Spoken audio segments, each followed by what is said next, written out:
Y'all know what fucking season it is?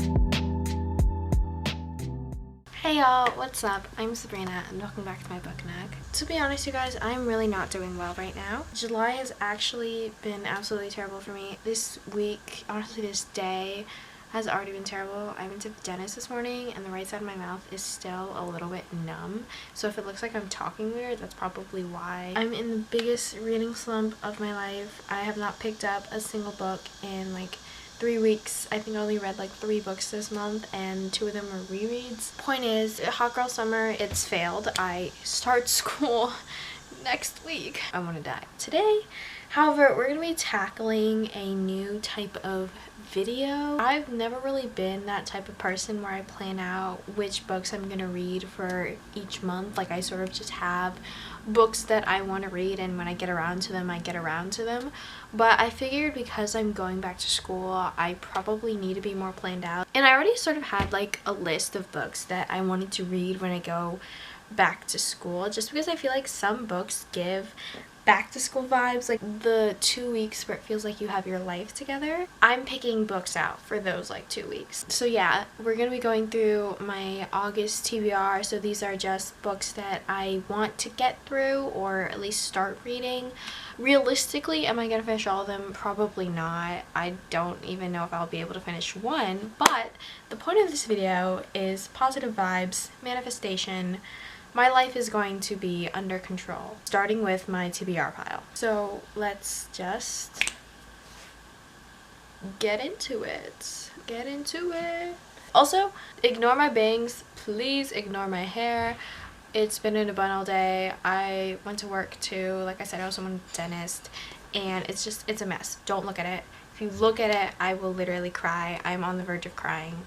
Today has been terrible. I don't know how many times I'm gonna reiterate that, but it's been a bad day.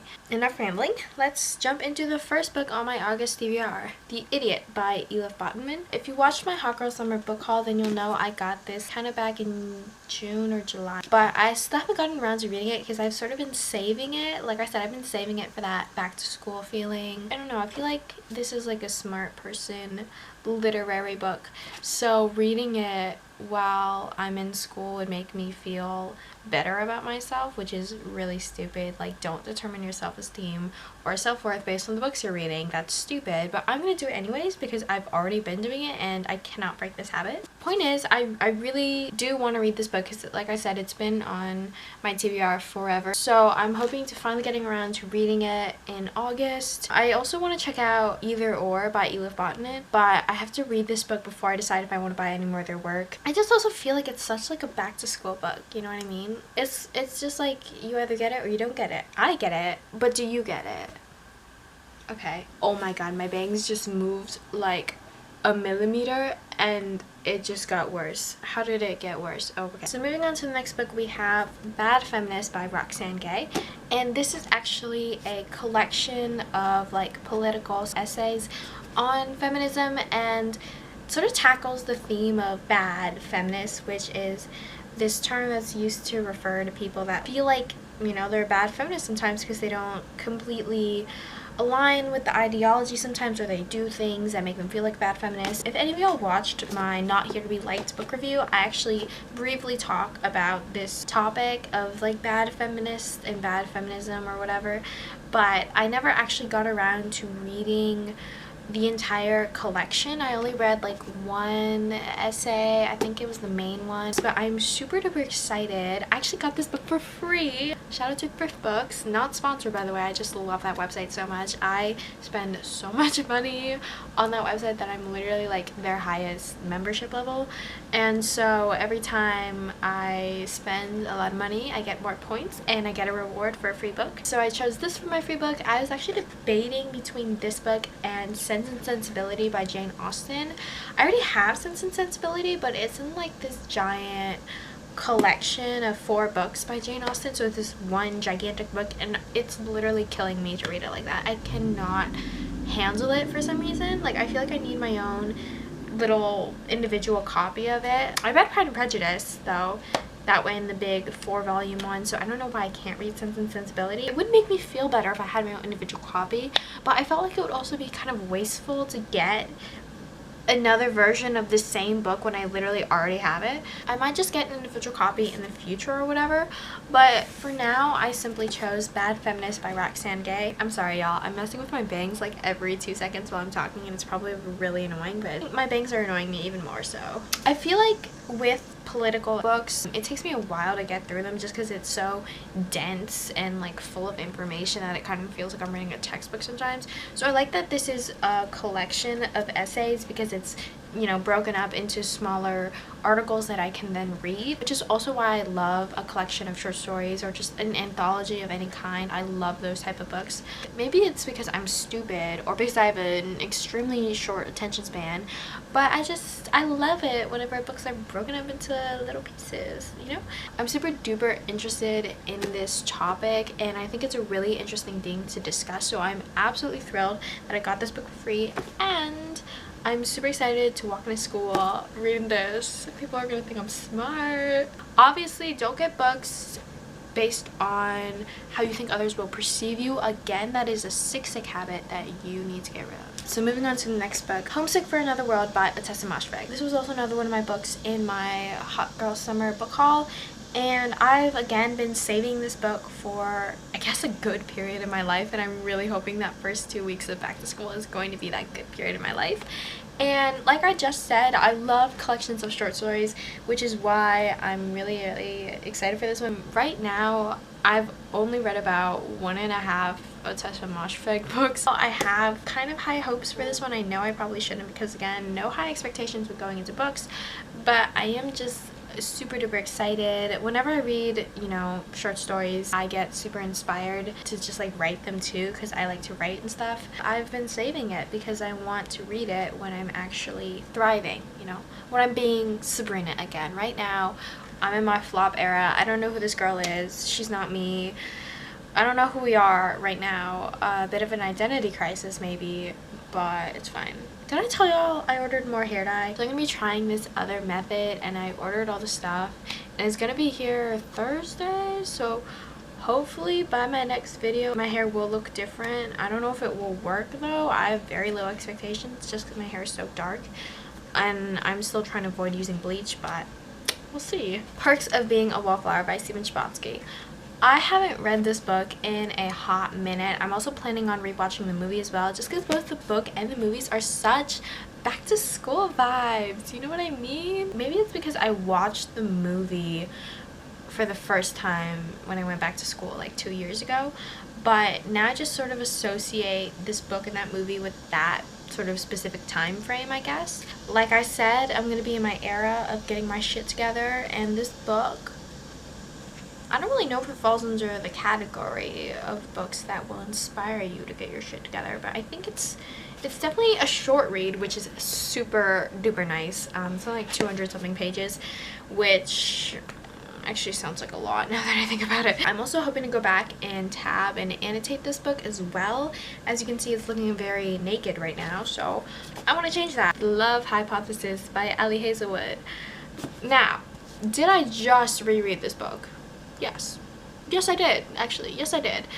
But, you know what? I actually wanted to add another book, which I haven't gotten yet. Love on the Brain, which is Ali Hazelwood's new novel that is coming out August 23rd, which I am hoping to get. So I'm hoping to add that to my August TBR, because I will literally get it the day it comes out. You best believe I will be there at Barnes & Noble. Like, I'm not even kidding. There's a Barnes & Noble 10-minute walk away from my school. Right after school, bam. Barnes & Noble. You already know. But in the meantime, until that book comes out, I'm going to reread this book because I'm in my rom-com era, honestly. I'm not in my literary era. I'm in my Emily Henry era, which, by the way, oh my god, Emily Henry is coming out with a new book. I'm literally crying, screaming, kicking my feet. Literally, I was jumping up and down when I found out the news. I'm subscribed to her Substack, which is how I found out, and I found out like 5 minutes after she released it, and I was crying. I was crying. I was so happy. I love Emily Henry. But anyways, we are going to reread this Reylo fanfiction again. And you know what inspired me to add this to my TBR? I've never seen Star Wars, by the way, just to preface this. So I have absolutely like no clue of what Reylo is beyond like the basics. But like a Reylo edit came up on my TikTok For You page, and I had this sudden urge to just reread The Love Hypothesis because of that. Speaking of new books coming out too, I'm pretty sure the 3rd book of the Inheritance games is also coming out, Final Gambit, August 30th. And I'm not like terribly excited for it. I just want to get it so I can complete my set, which I'm a little bit annoyed about because I have the 1st book in paperback, 2nd one in hardcover, and the 3rd one's gonna be in hardcover. So the 1st one is gonna be the only one not in hardcover, and that just like, it irks me, it annoys me, you know. Eileen by Atessa Mushfeg. Yeah, so I started this back in June, I think, and I have not touched it since, simply because 1, I'm in a reading slump, 2, I need to be in a certain mental state to read this. I really want to finish this book though, just because I am about halfway through, and I feel like if I made it this far, then I have to commit, I have to finish it, I have to stop being lazy, I have to get up on my ass and work. It seems like nobody wants to work these days. Like I said earlier, I've only made it through about 1.5 Atessa Mushfeg books, and this is the half that I need to finish. I don't know if I'm gonna be able to finish it though. If I try to read this in school, I'm either not gonna process what's going on in class, or I'm not gonna process what's going on in this book. That's just my prediction. I don't really know until I try. And also, I heard there's a film adaptation of this coming out with Anne Hathaway starring as Eileen. I don't know if that's true or not, but if it is, I need to finish this book before it comes out. The Catcher in the Rye by Jading Salinger, I don't care. If you watched my book haul, then you know I got this in my Hot Girl Summer book haul. And I've not made a lot of progress. To be fair though, I started reading this like a week or 2 ago. So far it's going good. I started tabbing it a little bit just because, like I said, I love stories with unreliable narrators, and I think it's really interesting to sort of fixate on moments, I guess, where you can really see his how do I put this, assholery-ness jump out, I guess. Turns out though, guys, I apparently am gonna read this year for English class. I thought I wasn't going to, but I guess depending on the teacher we get, the books we have to read change, and my English teacher is making us read this book this year. So I'm like trying to finish this book before we read it in class, just because I want to read it first through my own perspective to see what I can gain from it on my own, and then when I read it with the rest of my class, then I'll see like, oh, I'm stupid, this is what it's actually supposed to be. So those are all the books I want to read in August. Like I said, it's not really a lot. These are the vibes, these are the goals, these are the manifestations. Let's hope I get through some of them, or at least start them. I'm probably definitely gonna finish Love Hypothesis. You can bet on that, and I will definitely probably finish her new novel as well. The rest of them though, I'm not sure about that. But we will hold out hope. We will hope I survive the school year. We will hope I get my shit together. I get my life back on track. Honestly, I'm not a summer girly. I'm not. I'm a fall girly. I think that's all I want to talk about. I've already rambled on long enough. I don't think TBR videos are supposed to be this long. Okay, thanks for watching. If you liked it, give it a thumbs up. If you don't, if you hated it, give it a thumbs down. Subscribe. Only if you want to though, and I will see y'all next time. Bye.